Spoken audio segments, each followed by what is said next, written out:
Okay, so hello everybody. It's been a while since I've done a video like this. I can't even remember how long it's been since I've done a video where I'm actually talking and I did a review. I think the last review that I did, I was not talking, and it was a review of one of those little power supply modules, which I still like. It's working great. So today's review is going to be of this FNIRSI. I don't even know how you're supposed to pronounce this. 14D oscilloscope. So let me first go into why I bought this particular oscilloscope. I was in the market for an oscilloscope. I went on Amazon, and my goal was to find the cheapest oscilloscope, but that also was like an actual lab scope. It wasn't a little tablet thing or one of those little $20 kit ones that you can get, or all that. I wanted something that was an actual digital storage oscilloscope, DSO, that had a pretty big LCD and then had physical knobs, buttons, and all that. And it was in like a lab scope format. So this is what I came across. I believe that this was $200 including shipping. So about $180 without shipping. Just about $20 shipping. So that is the reason why I bought this particular scope over other ones. Now, most people are probably going to say, well, why on earth would you buy a cheap oscilloscope like that? And, well, my answer is, I don't have the money for an expensive oscilloscope, so I figured, well, this is the next best option. It's still perfectly functional. So, yeah. So now let me go over the features and what it came with. Functionality first. So what it can do, what its features are. So the power cable, it's USB powered, so it just goes into a little barrel jack on the back, like that. Okay, we can stand it up on its feet. Okay, now we can turn it on. Okay, so now it's on, and as you can see, we've got a line going across. I'll reset that. So this has, so first of all, it's a 100 megahertz, 1 gigasample per second oscilloscope. So that's pretty standard, especially for a DSO like this. So that's, and 100 megahertz is perfectly fine for most of the things that I'll be doing. So now that it has also, it has the ability, because it's a digital storage oscilloscope, has the ability to take pictures or save waveforms. So the pictures that it's basically like a screenshot on a cell phone or a computer. So to access that, we can go into the menu here and go to USB export. See if I can zoom in for you guys. Anyway, we go to USB export, and that will basically enable the flash storage to be accessed with this particular cable. So this cable goes into the USB port, and then you plug it into your laptop to be able to take the photos off. So there's that. So this has 2 channels and a function generator. I believe the function generator is 10 megahertz. So actually, no, I think it's 10 megahertz sine wave, and then about 1 or 2 megahertz all of the other waves that it does. It does give you a pretty good amount of waves too.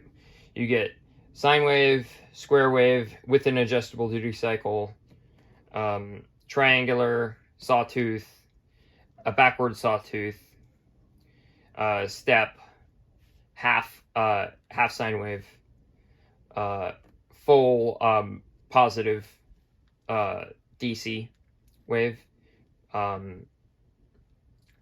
exponential, logarithmic, exponential logarithmic, square root, an audio signal. I've done a little bit of playing around with it. It's weird. And then the pulse, like a EKG pulse. And then a custom, so this will take a wave from the saved waveform and put it in there so that you can play it back another time. What else do we have? So, so this also this came with 3 probes. So it came with 2 standard 100 megahertz switchable 10 or 1 times attenuation probes. These are fine. These work actually pretty good. BNC ends go in there. And then it came with 100 times high voltage probe.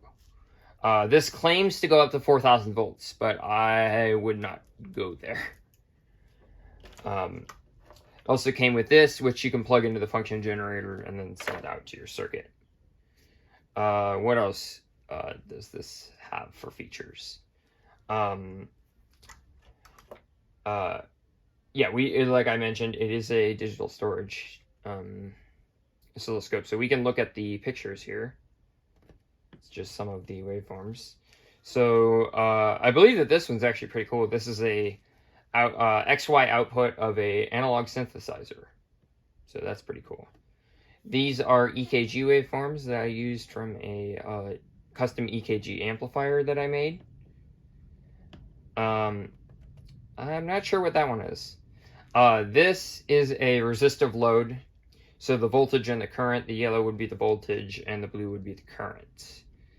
This is an inductive load, so you can see, if we actually click on that, we've got a 90-degree phase shift in the current. So the sine wave is the voltage, and then the blue weird-looking waveform, which is actually what it's supposed to look like from an inductor, is the current. We can go back now. This is the same thing, except it's not overlaid on top of each other, so you can't really see the phase shift right there.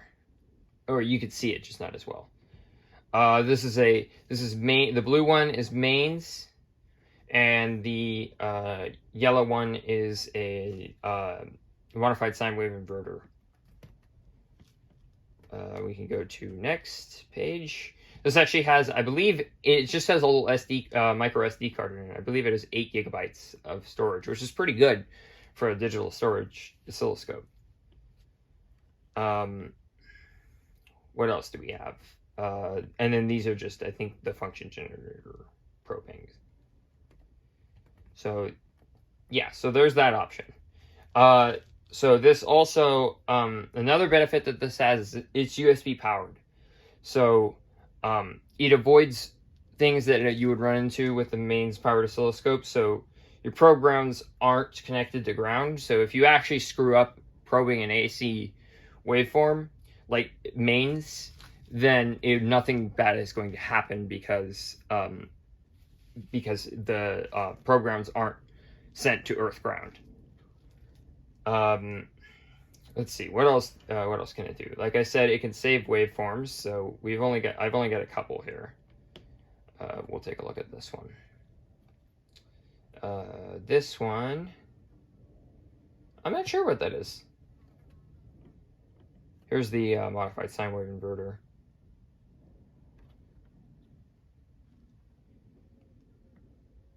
So I should mention, I'll give you a rundown of the controls since it's letting me do this right now. So, right here we have horizontal, which, for the people who don't know how an oscilloscope works, essentially it's just a graphing machine that shows you AC waveforms, and sometimes DC too. So we send in our signal into the scope, and it will show us an output on the screen of what it looks like. So if so it's graphing, so you can see the if I get rid of this waveform, you can see it better. I can even turn that off. So now you can see that we have a coordinate plane. So basically how it's lined up, we'll go back to that other one.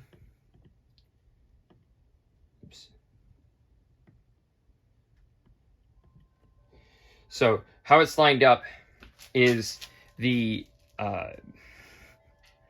y-axis is the amplitude of the voltage. So that's actually the voltage. And then the x-axis is time. So when we talk about using an oscilloscope, we have to figure out everything's in divisions. So each one of these little squares is one division. So right now, where this is set at, this inverter is a regular, like, 120 volt car inverter.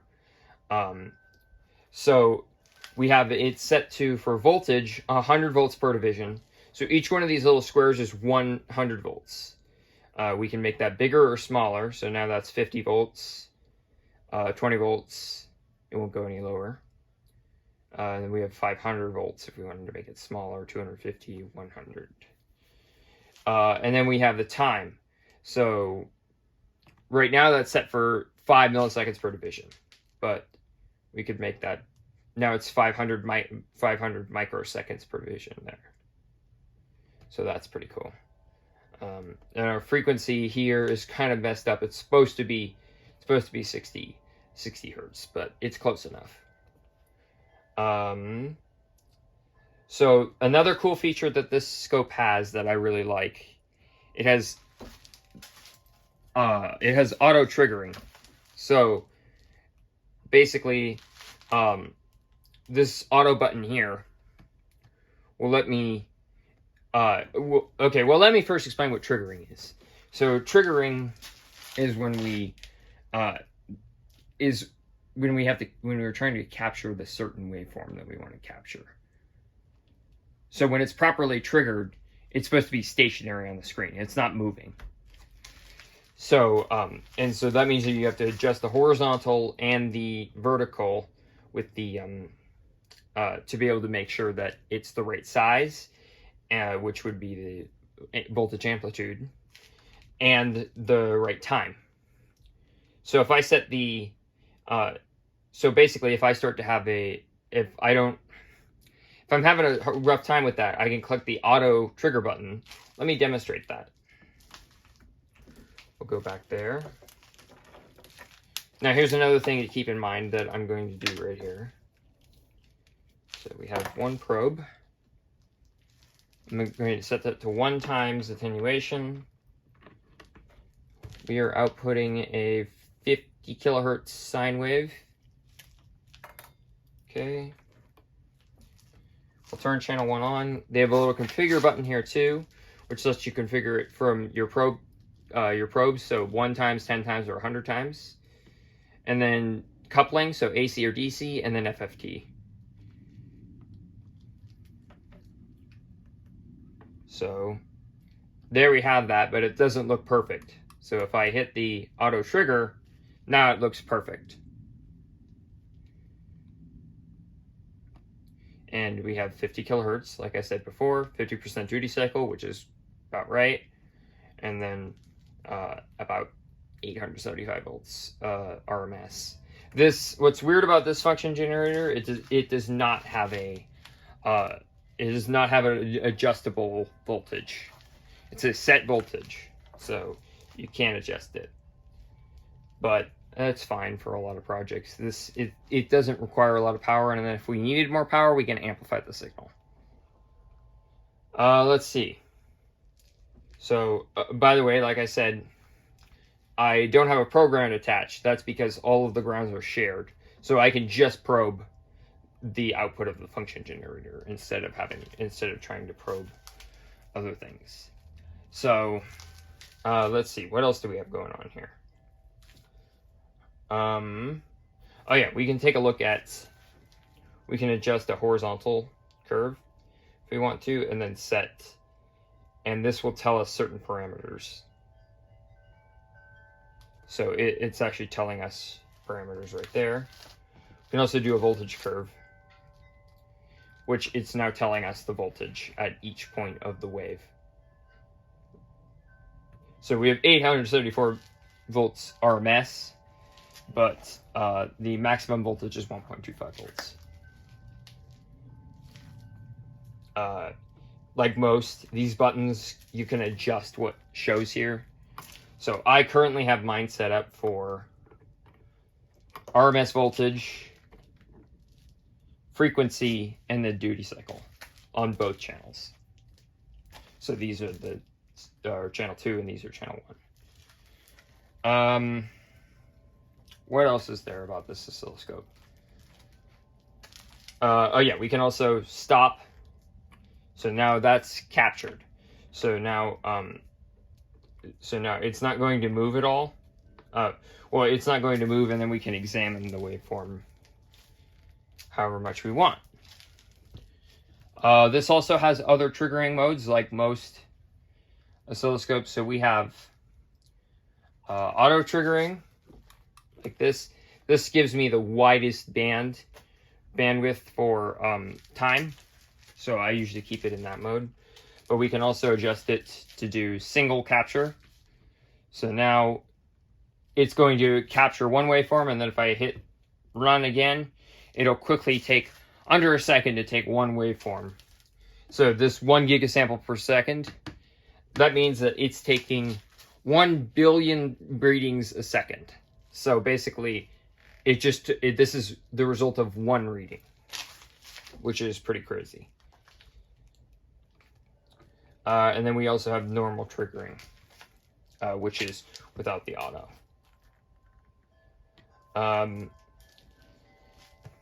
We also, let's pull up FFT. Show you. So we have an FFT waveform up on top now, which is also, for like power electronics, that FFT is important. Let's see. What other things does this have? Oh yes, it does have XY mode, but unfortunately I don't have anything to show you in XY mode either, though. So there really isn't a point in showing you that. But it allows you to adjust like the brightness of the screen, the brightness of the coordinate plane, or the scale as they're calling it here. You can put it into XY mode. You can calibrate it. Yeah, it works pretty good. So I think that about does it for this part of the scope. So now I'll go into the probably my final thing that I don't like about this. So I could go into, I'll tell you a couple of things I don't like about it. For one, you can notice that I have this little thing sticking out here in the switch. I tore this thing down and I opened it up and I found a single PCB in the front, which is pretty much normal for a for an oscilloscope. But what I didn't expect to find was that pretty much this entire gray section right here is empty. So I will do a photonic induction quote. There's enough room inside that thing that you could put its own mobile generator in it. So that's what's so I did. I took a power bank circuit, put some 18650s in there, and now because it's also USB, I just take the output from the thing and send it to the send it off to the oscilloscope. It's not charged right now, so I can't make it run off of that, but I can charge it later.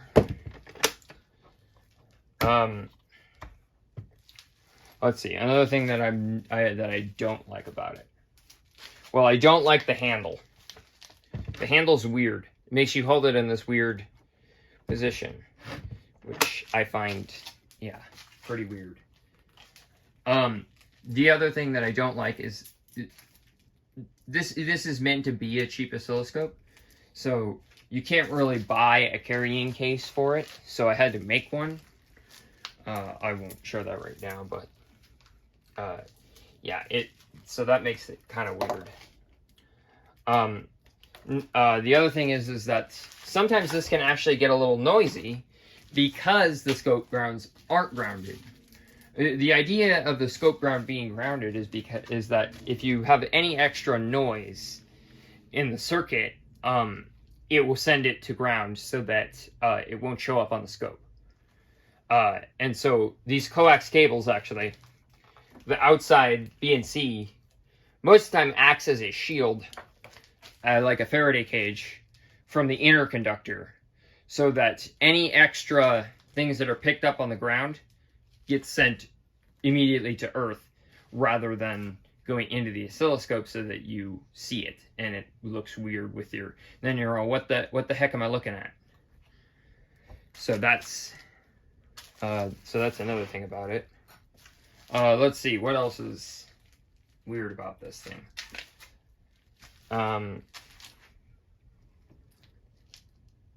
You know, honestly, other than those things, I think it's pretty good. So let me probe one more thing for you guys. So we'll take the high voltage probe and we'll hook it up to channel 1.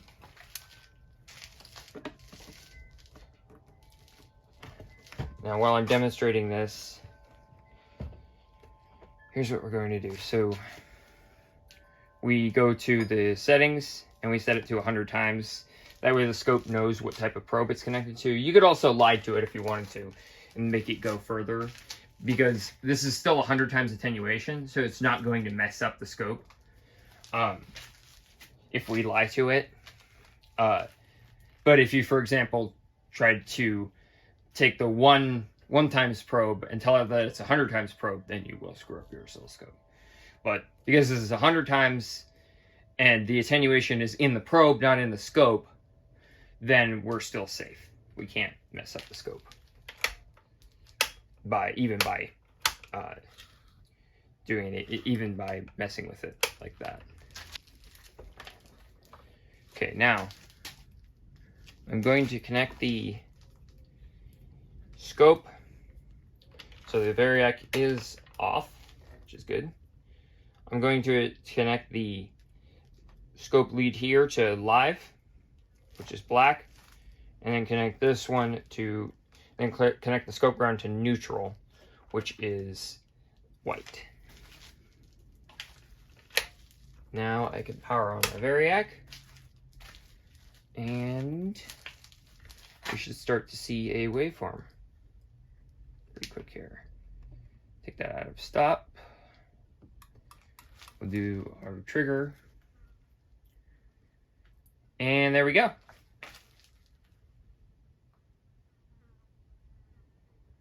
So now we have the voltage a little bit off. You can see that the variac is reading 51 volts, while the scope is reading 54 volts. But it doesn't really much matter. Frequency is 60 hertz bang on, which is perfect. Duty cycle 51%. That's a little bit weird, but whatever. So we can make that much bigger. So now we can see your average mains waveform, which is, as most of you probably know, if you've ever probed it or seen somebody else on YouTube probe it, like Electroboom, for example, which he does all the time. And I never understand why he does it, because then he ends up screwing something up. But as you can see, we have these little flat spots on the top of the sine wave, which is from the reactive power going into the power lines from full bridge rectifiers and other things. So we can go even higher. We'll go to the full max on this thing, and we'll go to 100 times. So now it's reading 150 volts, and it's outputting 145. So it's about 5 volts above, but it's okay. That's close enough. Let's see, what else is cool about this thing?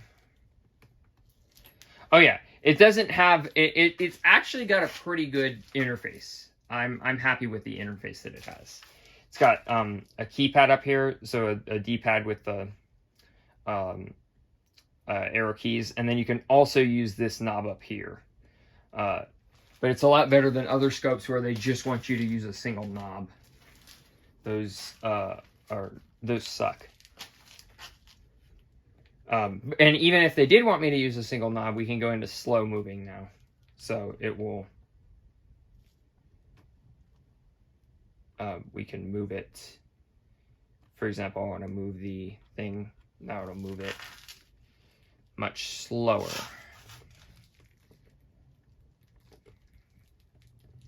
So that's pretty cool. Let's see. What else can I tell you about it? The screen captures that come out of it are actually really good. Although, I mean, I would expect that for it being a direct screen capture anyway. And it's not like it's needs to be super high definition either. I mean, you could get away with probably 480p on here and it would still look fine. But I'm assuming that this is probably either 720 or 1080p, the pictures that it comes out of it. Most likely 720 though. I think that's probably about all I have to say about it. Yeah. Yeah. Well, I would say not the best. Not the best oscilloscope in the world, but also not the worst. I mean, I was talking to an electrical engineer that I know, and he was saying that's perfectly fine what you have there. 100 megahertz, 1 giga sample per second, and even if it's USB powered and it's super cheap, it's functional, and that's what matters. You know, you might not want to probe mains with it because you risk some things, but yeah, it's still better than nothing, and it's still pretty great thing to have. Yeah. So yeah, I don't think I have anything else to say about it. So thank you for watching if you made it this far. Probably not many people did make it this far, but you never know. And I guess I'll see you next time.